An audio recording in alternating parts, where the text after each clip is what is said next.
Navigating global regulatory requirements isn't just paperwork, it's a strategy problem, because the same product can face very different expectations depending on the market. In the next few minutes, we'll look at the biggest differences across major agencies and how to plan without being caught off guard. For most global medtech and life sciences teams, the key agencies in view are the FDA, EMA, Health Canada, PMDA, and NMPA. They all evaluate safety, performance, and evidence, but they don't evaluate them in exactly the same way, and that's where planning starts to matter.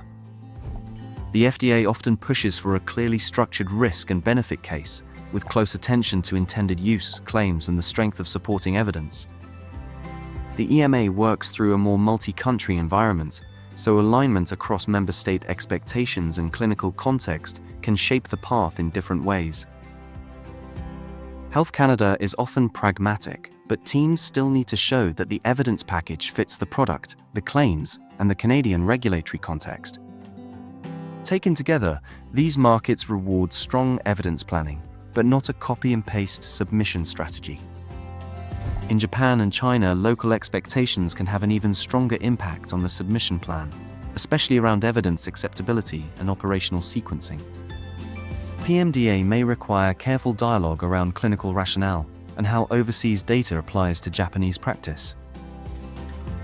NMPA can introduce additional local data, documentation, or process expectations that global teams need to anticipate early rather than react to late. That means regulatory strategy isn't only about dossier quality, it's also about local coordination, timing, and readiness on the ground.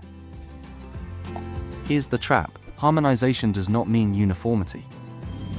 A product accepted in one region may still face different evidence questions, labeling expectations, or review dynamics somewhere else.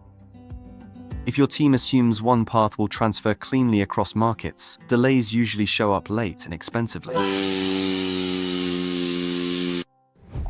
Let's say a device has a solid evidence package and a clear path in the US. The team expects a straightforward rollout into other major markets.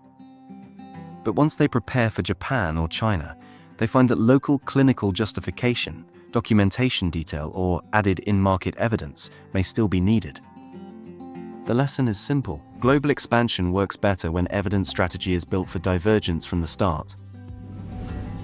The strongest teams plan in parallel instead of finishing one market and hoping the rest will follow. They anticipate where evidence requests may diverge, then align regulatory, clinical, quality, and market teams early. That approach protects timelines, reduces rework, and gives leadership a clearer view across jurisdictions. In the next episode, we'll turn these differences into a practical framework you can use to build a stronger global regulatory strategy.